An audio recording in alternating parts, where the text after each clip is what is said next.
Siblings. Once upon a time, in a dense and mysterious forest, Hansel and Gretel ventured forth, their small hands tightly clasped together. They had become lost, separated from their parents during an ill-fated journey.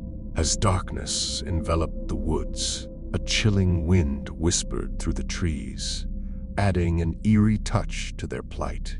The young siblings stumbled upon a desolate clearing where a flickering campfire cast eerie shadows across the forest floor.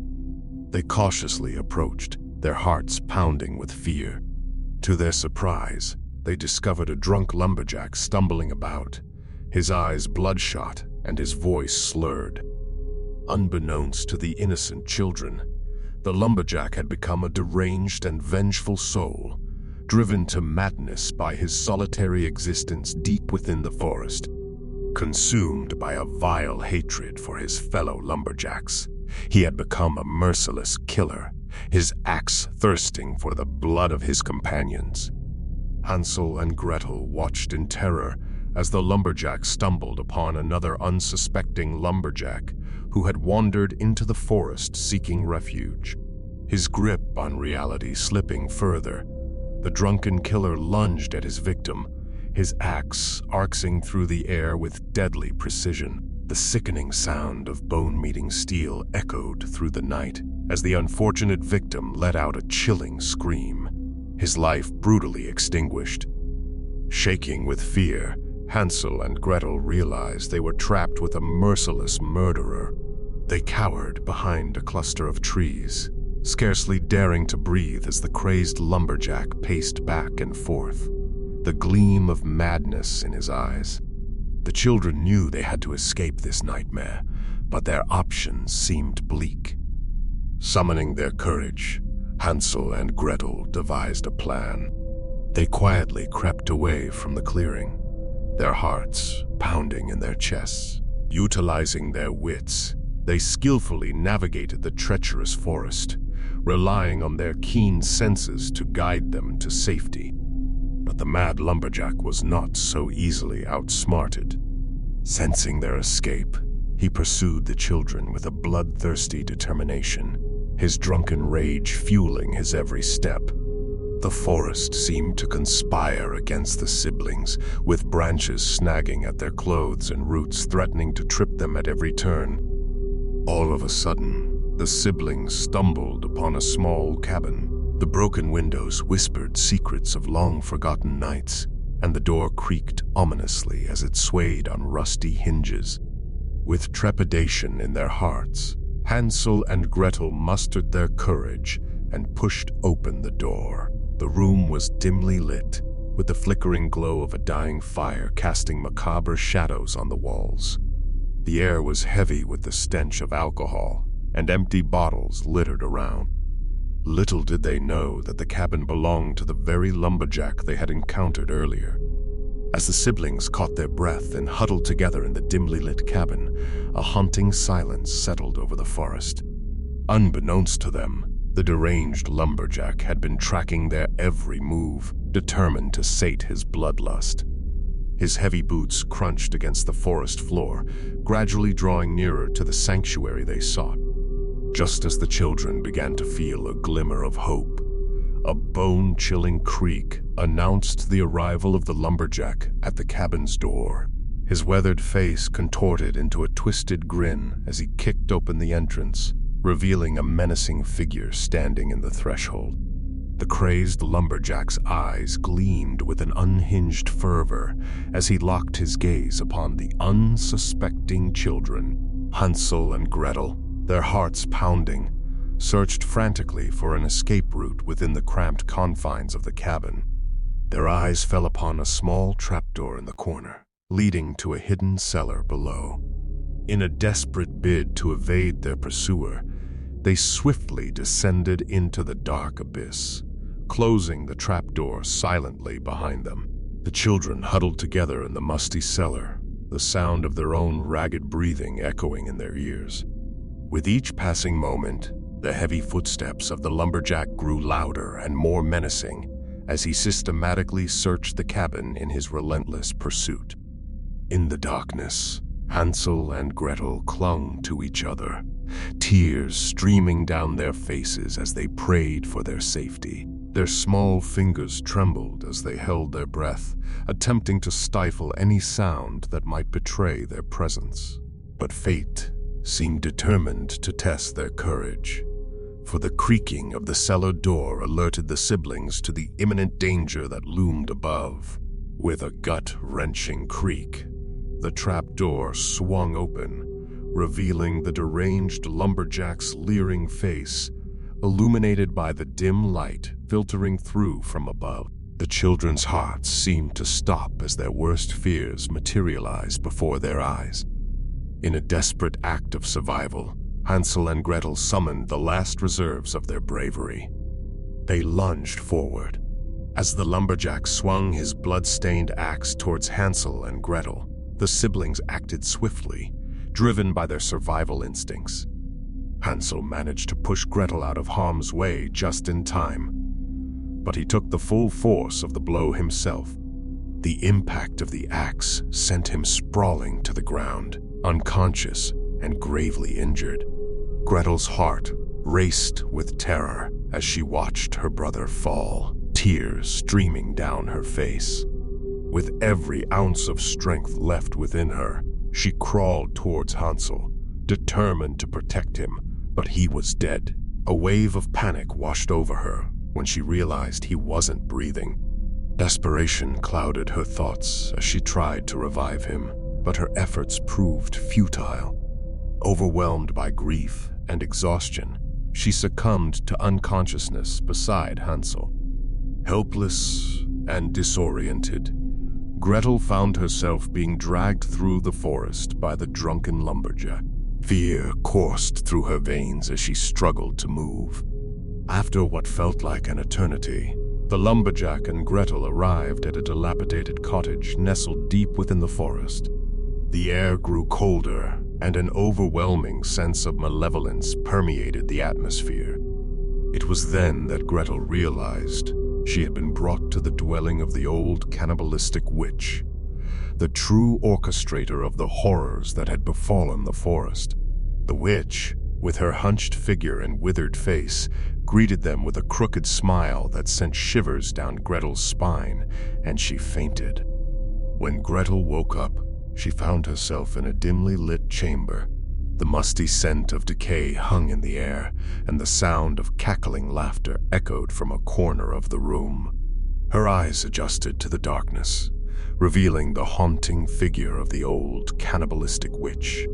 The lumberjack stood by her side, his eyes empty and devoid of humanity. Gretel's heart raced as she realized she was shackled, her ankles tightly bound by cold cuffs. Panic surged through her veins as she struggled against the restraints, but they held firm, keeping her trapped within the witch's chamber.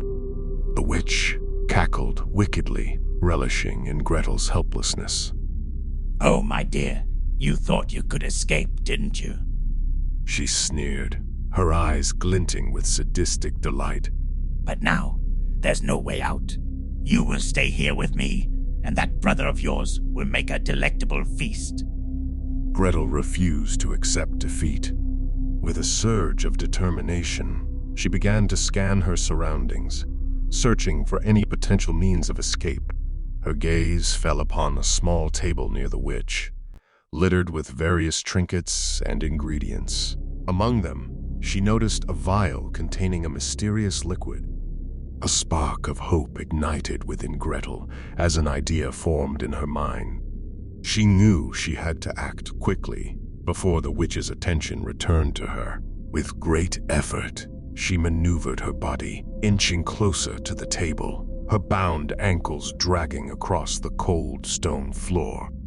As Gretel reached the table, her fingers trembled as she fumbled with the vial, praying that it held something that could aid her to escape this nightmare. With a final desperate tug, she managed to grasp the vial, feeling a surge of triumph. Just as she clasped the vial tightly in her hand, the witch's gaze snapped back to Gretel, her eyes narrowing with suspicion. "What do you think you're doing, little rat?" She hissed, her voice laced with anger. Summoning every ounce of courage she had left, Gretel mustered a defiant smile. I refuse to be your prey, she declared and drank the content of the vial. In the grim turn of events, as Gretel drank the potion, a malevolent darkness descended upon her. The liquid coursed through her veins, warping her very being into a voiceless abomination. The transformation left her disfigured, her once human form twisted and grotesque. As the witch observed the horrifying result, a wicked smile spread across her face. She reveled in her victory, knowing she had successfully ensnared Gretel as her slave. The witch's dark magic had taken hold, stripping Gretel's voice and autonomy. The witch took Gretel by the hand and showed her a mirror. As Gretel first witnessed her transformed appearance, a wave of horror washed over her. The once familiar reflection in the mirror had been replaced by a grotesque figure, a voiceless abomination. Her features were distorted, her limbs twisted and elongated, her skin pallid and mottled. Gretel's heart sank as she realized the extent of the curse's effect on her physical form. The villagers who were searching for Gretel and her brother would never recognize her now. The weight of her appearance crushed her spirit. As the disfigurement stared back at her, she gave up and swore to serve the old witch. Tears welled in her eyes, but her voiceless state prevented her from expressing her anguish. As Gretel made the devastating decision to serve the old witch, her path took a dark and treacherous turn. The once courageous and compassionate girl became entangled in a web of malevolence and cruelty. Once, the lumberjack and the old witch ventured deep into the heart of the forest for a hunt. The hunt was not for innocent victims, but for something more precious, a mythical creature providing valuable magical ingredients. A fierce battle ensued as the lumberjack and the old witch attacked the creature. In the midst of the intense confrontation, a moment of vulnerability presented itself. The creature, sensing an opening, struck with a ferocity that caught both the lumberjack and the old witch off guard. In a flash of fangs and claws, the creature inflicted a fatal blow upon the lumberjack, leaving him mortally wounded. The old witch, consumed by a fury, unleashed a barrage of dark magic upon the creature, finally overpowering it. Lumberjack died shortly after the hunt, and the witch decided to make Gretel her new companion. Under the witch's guidance, Gretel was initiated into a world of macabre rituals and sinister practices. She learned the art of potion making, mastering the concoctions that aided the witch in her dark deeds. Together, they plotted and schemed, preying upon unsuspecting victims who ventured into the depths of the forest. Gretel's role in the witch's wicked schemes was to lure in the unsuspecting travelers, using temporary potion effects, giving her innocent appearance to gain their trust. She would approach them with false kindness, offering shelter and sustenance, leading them deeper into the clutches of the witch's lair. Once the victims were ensnared, Gretel played her part in the horrifying process of their demise. She assisted the witch in capturing, restraining, and ultimately preparing them for a gruesome fate. Her hands stained with the blood of innocence, Gretel's soul grew darker with each passing day. The cries of the victims echoed through the night, their pleas falling on deaf ears. Gretel, once a beacon of hope, now cold and detached, hardened her heart to their suffering. The power of the witch's influence and the weight of her own guilt suppressed any remnants of empathy that remained within her. As the years went by, Gretel's spirit withered under the weight of her own choices. She became a hollow shell, haunted by the atrocities she had committed. The twisted bond between her and the old witch grew stronger, a toxic symbiosis that fed off the darkness within them both. They lived a life that was horrifyingly warped, a demented semblance of a family. The witch, seeing herself in Gretel, came to care for her in her own twisted way.